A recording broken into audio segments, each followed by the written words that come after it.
Mumbai Indians की ये जीत बहुत स्पेशल है और सिर्फ इसलिए नहीं कि यार तिलक वर्मा ने बहुत अच्छी सेंचुरी लगा दी, 2 पॉइंट मिल गए, गुजरात टाइटंस के घर में जाके हरा दिया, नहीं। जैसे ही प्लेइंग 11 आप देखोगे मैच शुरू होते ही, आपको उसमें दीपक चहर दिखाई नहीं देंगे, ट्रेंट बोल्ट दिखाई नहीं देंगे, शार्दुल ठाकुर दिखाई नहीं देंगे।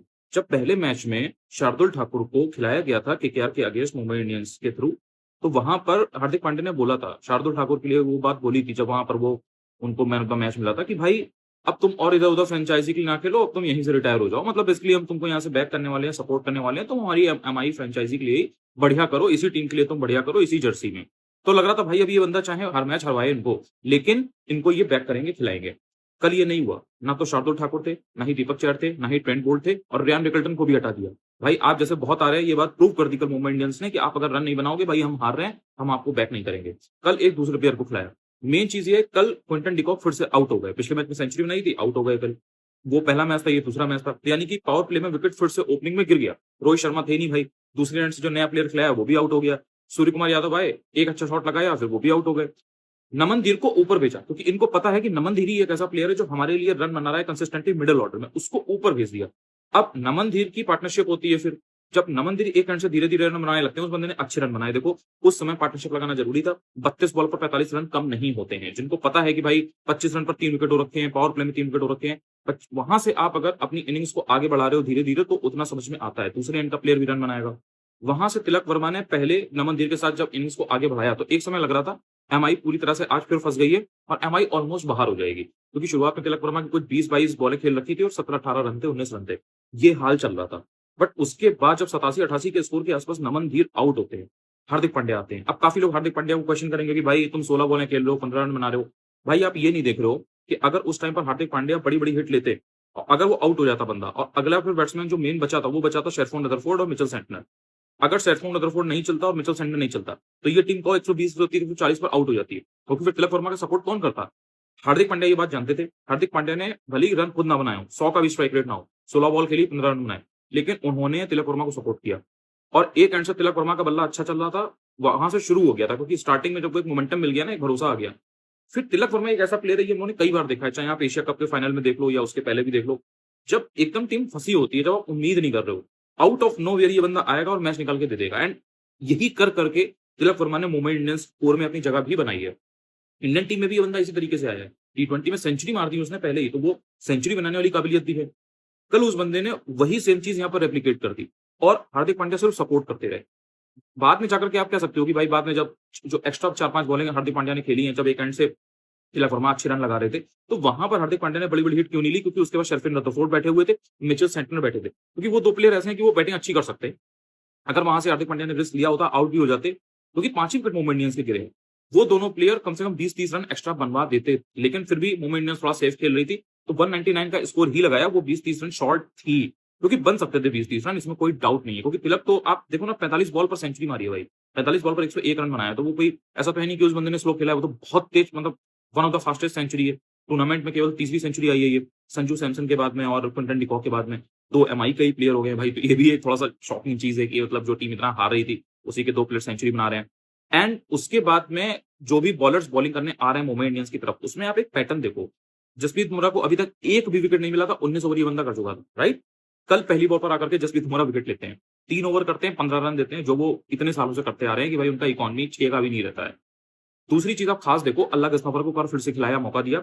उस बंदे ने 2 विकेट लिए, भले ही बाद के विकेट लिए हो, लेकिन उस बंदे ने 2 विकेट लिए और 6 का इकॉनमी उस बंदे का नहीं है। मतलब 3 ओवर में 17 रन वो बंदा दे रहा है, ठीक है? कल कृष भगत को खिलाया। कोई ऐसा बड़ा नाम नहीं है, बहुत से लोगों ने तो नाम भी नहीं सुना होगा कल के पहले, लेकिन कृष भगत को मौका दिया। मिचेल सेंटनर खेल रहे हैं और मिचेल सेंटनर ने 2 बैक टू बैक विकेट लिए। कृष भगत को आप देख लो, 2 ओवर उस बंदे ने किए हैं, सिर्फ 10 रन दिए हैं। हार्दिक पांड्या बैटिंग में नहीं बहुत ज्यादा रन बना सके, वो जब बॉलिंग करने आते हैं, भले ही 18 रन उस ओवर में लगे, लेकिन जॉस बटलर का मेन विकेट आउट कर दिया। वो मेन विकेट ले गया भाई, क्योंकि पता है कि अगर टॉप 3 गुजरात टाइटंस के आउट हो गए ना, तो भाई इनका मिडिल ऑर्डर स्ट्रगल करेगा। और सभी को ये बात पता थी कि भाई अगर गुजरात टाइटंस जिस दिन अपने टॉप ऑर्डर को फेल होता हुआ देखेगी, उस दिन फिर ये स्ट्रगल करेगी भाई। और वो दिख गया। मतलब आप 100 रन पर आउट हो रहे हो, आपकी टीम 200 बनानी है तो 100 बना रही है। 15-16 ओवर में आपकी पूरी टीम आउट हो गई, डगआउट में जाकर बैठ गई। क्यों? क्योंकि वही ऊपर के 3 प्लेयर हैं। ग्लेन फिलिप्स की फॉर्म नहीं है मिडिल ऑर्डर में, वॉशिंगटन सुंदर की फॉर्म नहीं है। एक मैच में हाफ सेंचुरी लगा दी थी, लेकिन कल भी आप देखो, पूरी गुजरात टाइटंस की बैटिंग लाइनअप में सिर्फ वॉशिंगटन सुंदर है जिन्होंने 26 रन बनाए। उनके अलावा कोई बंदा 20 का आंकड़ा भी पार नहीं कर पाया, 20 के ऊपर भी रन नहीं बना पाया। ना ग्लेन फिलिप्स चल रहे हैं, ना राहुल तेवतिया चल रहे हैं, ना शाहरुख खान चल रहे हैं, ना राशिद खान, ना कागिसो रबाडा, नीचे के प्लेयर तो फिर मतलब भूल ही जाओ। ऊपर से साई सुदर्शन पहली बॉल पर आउट हो गए, जसप्रीत बुमराह की सुमन गिल कल चले नहीं, बटलर को आउट कर दिया था। मतलब इनकी टीम में ऊपर के 3 ही सब कुछ हैं, ये चीज़ कल प्रूव हो गई। अभी तक तो केवल एक डर था कि भाई गुजरात टाइटंस की बॉलिंग बहुत बढ़िया है, लेकिन ऐसे ही जीत रही है। गुजरात टाइटंस के फेवर में कल एक चीज़ नहीं गई, वो सबसे बड़ी चीज़ थी प्रसिद्ध कृष्णा की बॉलिंग। भाई उस बंदे ने 4 ओवर किए, 54 रन लगे, 54 रन, मतलब कैन यू बिलीव इट कि प्रसिद्ध कृष्णा 54 रन दे रहा है। एक विकेट जरूर मिला था, नमन धीर का विकेट मिल गया था, अच्छा विकेट मिल गया था, वो ब्रेक थ्रू था। और ये आदत है प्रसिद्ध कृष्णा की कि मतलब वो जब प्लेयर सेट होते हैं, दूसरी टीम के ओपोनेंट अच्छा खेल रहा होता है, तो वो आकर के एक विकेट ले लेगा। तो जब 87-88 रन बने हुए थे, तब नमन धीर का विकेट लिया था। लेकिन उसके अलावा वो जो 4 ओवर थे ना, उससे पूरा मैच एक तरीके से गुजरात टाइटंस की पकड़ से ही निकल गया। बाकी अगर आप देखो, सिराज ने कितनी अच्छी बॉलिंग की है भाई। उस बंदे ने 25 रन दिए, एक विकेट भी इंपॉर्टेंट लिया है। बाद में जाकर के आई थिंक हार्दिक पांड्या को आउट किया था। एंड कागिसो रबाडा ने तो ऊपर के ही भाई 3 प्लेयर आउट कर दिए थे। जो 3 विकेट पहले गिरे थे मुंबई इंडियंस के, वो रबाडा ने ही लिए थे। उसके अलावा लेकिन कोई भी और बॉलर ऐसा नहीं था जिसको देख करके आपको ये लग रहा हो कि यार ये बंदा फॉर्म में है। क्योंकि राशिद खान तो अच्छी बॉलिंग करते हैं भाई, उसका वही 6 का इकॉनमी भी नहीं था। मतलब वो 6 का क्या 7 का इकॉनमी था उस बंदे का, 7 साढ़े 7 का, 4 ओवर में 30-31 रन दिए थे। लेकिन उसके अलावा कोई भी प्लेयर इतना इफेक्टिव आपको नहीं दिखेगा। अशोक शर्मा का भाई जो हर चीज़ हर बार बात हो रही है कि पेस बहुत अच्छा है, लाइन लेंथ अच्छी है, वेरिएशन अच्छा है, लेकिन अभी भी उस टप्पे पे बॉल नहीं पड़ रही है, उस तरह से हेल्प नहीं मिल रही है जैसे मिलनी चाहिए। विकेट मिल जाते हैं, प्लेयर शॉट खेल रहा है, कैच आउट हो गया या इस तरीके से। लेकिन जो एक होता है ना कि बैक टू बैक आप बोल्ड मार रहे हो या फिर आप एलबीडब्ल्यू कर दे रहे हो, वो चीज़ होते हुए नहीं दिख रही है। कल भी 3 ओवर में 38 रन गए, 38 रन। अगर 3 ओवर में 38 रन अशोक शर्मा के और 4 ओवर में 54 रन प्रसिद्ध कृष्णा के, ये 7 ओवर में करीब 80, 82, 84 रन ना गए होते ना, तो ये मैच गुजरात टाइटंस की पकड़ से नहीं निकलता। क्योंकि राशिद खान, मोहम्मद सिराज ने बहुत बढ़िया बॉलिंग की थी। लेकिन इन लोगों की वजह से पूरी तरह से मैच ही निकल गया। और वहीं पर अगर आप मुंबई इंडियंस में देखोगे, जैसे ही आप नए लड़के लेकर के आते हो, आप कृष भगत को लेके आए, 2 ओवर में 10 रन दिए। आप अल्लाह गजनवर को खिला रहे हो, उस बंदे ने 2 विकेट लिए। आप अश्विनी कुमार को, इतने समय से बात हो रही थी कि भाई अश्विनी कुमार को क्यों नहीं खिला रहे हो, क्यों नहीं खिला रहे हो? अश्विनी कुमार को कल खिलाया, उस बंदे ने 6 की इकॉनमी से रन दिए, 24 रन दिए 4 ओवर में और 4 विकेट लिए। मिडल ऑर्डर उसी ने उड़ाया था, जीटी का मिडल ऑर्डर उसी ने उड़ाया था। अब आप खुद सोचो कि मुंबई इंडियंस कितना कर्ज कर रही होगी इस चीज को लेकर के कि भाई हम जो बैक टू बैक 4 मैच हारे हैं, हम वो नहीं हारते अगर हम शार्दुल ठाकुर, दीपक चहर, ट्रेंट बोल्ट को पहले ही हटा देते। ट्रेंट बोल्ट को चलो ठीक है, आप ना भी एक बार हटाते, दीपक चहर, शार्दुल ठाकुर तो बैक टू बैक बेकार परफॉर्म कर रहे थे। उसके बाद भी उनको मौका दिया गया और जब इतना हार गए कि पता चल गया कि भाई ये लास्ट मौका है, अब यहाँ से अगर इनको मौका दिया तो गेम से बाहर हो जाओगे, टूर्नामेंट से बाहर हो जाओगे। तो फिर आप ऐसा नहीं हो पाएगा कि भाई आप अगले 7 के 7 मैच जीत लो, 8 के 8 मैच जीत लो, अगली टीम कोई जीत ही ना पाए। मतलब सब आपके लिए बैठे रहेंगे कि भाई तुम यहाँ करके जीत लो। एंड हार्दिक पांड्या की वो जो फेस पर जीत की रिलीफ थी ना, वो पता लग रही थी। वो बंदा इतना खुश दिखाई दे रहा था क्योंकि वो एफर्ट्स पुट कर रहे हैं, लेकिन इंसान डाउट कर रहा है। इंसान मुंबई इंडियंस की एबिलिटी पर डाउट कर रहा है, इंसान हार्दिक पांड्या की कैप्टनसी पर डाउट कर रहा है। लोग ये नहीं समझ रहे हैं कि अकेले एक बंदा कैसे कर लेगा, ये टीम गेम है, ये टीम स्पोर्ट है। एंड वहां पर जब तक टीम की तरह आप नहीं खेलोगे, भाई बॉलर्स की हेल्प नहीं मिलेगी, फील्डर्स की हेल्प नहीं मिलेगी, बैटर्स की हेल्प नहीं मिलेगी, तो अकेले एक कैप्टन भी क्या कर लेगा? वो अपनी एंड से एफर्ट पुट करते हैं। आप देखो, कल जब जीते हैं तब वहां पे आप सेलिब्रेशन करने का तरीका देखो हार्दिक पांड्या को, पता लग रहा है कि भाई बहुत रिलीफ मिल रही है, कॉन्फिडेंस वापस से आया है। प्रेस कॉन्फ्रेंस जब कोई ये बात नहीं, जब इंटरव्यू हो रहा था मैच के बाद, उसमें आप देखो हार्दिक पांड्या की वो एक सेंस ऑफ रिलीफ है कि अरे नहीं यार भाई, वी आर बैक। जब तिलक वर्मा ने सेंचुरी बनाई है, आप देखो हार्दिक पांड्या कितना खुश थे, और वो खुशी जरूरी थी भाई, क्योंकि हार्दिक पांड्या मेहनत कर रहा है एक्चुअल में। रोहित शर्मा वहां बैठे हुए थे, वो भी भाई क्लैप कर रहे थे कि हाँ भाई, तिलक वर्मा के लिए बहुत जरूरी था। उस बंदे ने जब स्टार्टिंग में 20-22 बॉलें खेली थी, 18-19 रन बनाए थे, किसी ने नहीं सोचा होगा कि आज ये बंदा सेंचुरी बना देगा 45 बॉल। अगली 23-24 बॉलों पर ये बंदा 80-82 रन ठोक देगा, किसी ने नहीं सोचा होगा, किसी ने नहीं सोचा होगा। लेकिन तिलक वर्मा ने कल की जो तारीख है भाई, 20 अप्रैल की 2026 की, गुजरात टाइटंस के अगेंस्ट, गुजरात टाइटंस के घर में नरेंद्र मोदी स्टेडियम में, ये प्रूव कर दिया है कि तिलक वर्मा को आप अगले 4-5-6 साल तो क्वेश्चन नहीं कर सकते। इसने एक ब्रांड बना लिया है, एक आइडेंटिटी डिलीवर की है कि भाई मैं हूं तिलक वर्मा, मैं ऐसी जगह से मैच निकाल के दूंगा, मैं ऐसी टीम के खिलाफ मैच निकाल के दूंगा, मैं ऐसी सिचुएशन में से परफॉर्मेंस ला के दूंगा कि आप क्वेश्चन नहीं कर पाओगे, और आप अगर क्वेश्चन करोगे तो मैं उसका जवाब बल्ले से दूंगा।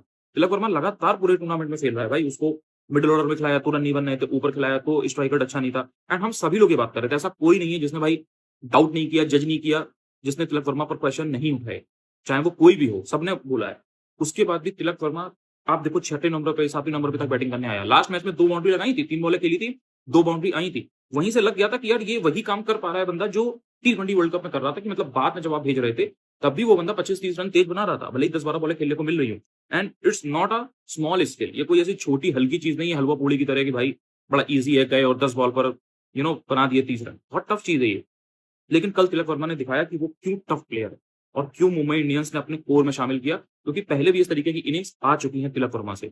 तिलक वर्मा को बहुत कॉन्फिडेंस मिला होगा, मुंबई इंडियंस को बहुत कॉन्फिडेंस मिला होगा। रोहित शर्मा अगर और फिट हो गए ना, तो ये टीम दोबारा से वैसी ही लगने लगेगी जैसी पहले दिखाई देती थी। पहले बस फ़र्क इतना था कि बड़े-बड़े प्लेयर हुआ करते थे इन टर्म्स ऑफ कि भाई किसी को एक्सपीरियंस बहुत है, अपनी टीम के लिए, अपने फ्रेंचाइज़ी के लिए। लेकिन यहाँ पर नए लड़के हैं, लेकिन उनको वो हंगर है, उनके पास वो स्पिरिट है कि हमें जीतना है। We want to win for Mumbai Indians, वो वाली स्पिरिट है। और जो ये दीपक चहर, शार्दुल ठाकुर भाई, with all due respect I am saying, अब वो उनमें स्पार्क नहीं दिखाई देता। मतलब जहाँ 2 चौके पड़े बस लगता है बस अब गए, अब इनसे बॉलिंग-वॉलिंग ना करो। एंड गुजरात टाइटंस को सोचना पड़ेगा कि भाई अब आगे के जो मैचेस हैं, उनमें कैसे जीतोगे? साई सुदर्शन का ऑन ऑफ वाला हिसाब है भाई। कभी बत्ती जल गई, कभी नहीं जली। बत्ती जलेगी, आपको बहुत बढ़िया दिखेगा वो बंदा, क्योंकि लास्ट सीज़न 759 रन बनाए थे भाई, और कंसिस्टेंटली वो बंदा रन बनाता आ रहा है। तो ऐसा नहीं है कि उस बंदे के पास वो चीज़ नहीं है। बट इस बार सीज़न में कभी शॉट क्लिक नहीं किए, कल देखो पहली बॉल पर चले गए। शुभमन गिल थोड़ा और मुझे अभी भी रिलायबल लगते हैं in comparison to Sai Sudharsan. Sai Sudharsan का यही है, कभी एकदम से बना दिए 50 रन, कभी एकदम चले गए। बल्ले से बॉल बहुत अच्छी लगती है, बंदे की टाइमिंग बहुत अच्छी है, बहुत बंदा क्लासी लगता है। वो टेम्परामेंट अच्छा है, लेकिन ऑन ऑफ वाला हिसाब रहा है। जॉस बटलर का भी ऑन ऑफ वाला हिसाब रहा है। देखो टूर्नामेंट में इधर बैक टू बैक अच्छे रन बनाए थे बीच में, लेकिन कल मेन मैच आउट हो गए। ये चीज़ गुजरात टाइटंस को बहुत ज़्यादा सफ़र कर रही है। जो हाल मुंबई इंडियंस का था ना, वही गुजरात टाइटंस का हो जाएगा अगर अपने प्लेयर नहीं निकाले।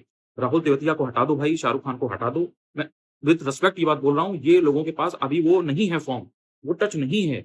ये रहेंगे, गुजरात टाइटंस हारेगी। वॉशिंगटन सुंदर का रोल थोड़ा और डिफाइन करो कि भाई किस तरह से आपको एग्रेसिव क्रिकेट खेलना है, कब आना है, कब उनसे वो आपको यूज़ करना है, आप उनको ओवर कब देना है, थोड़ा प्लान करना पड़ेगा।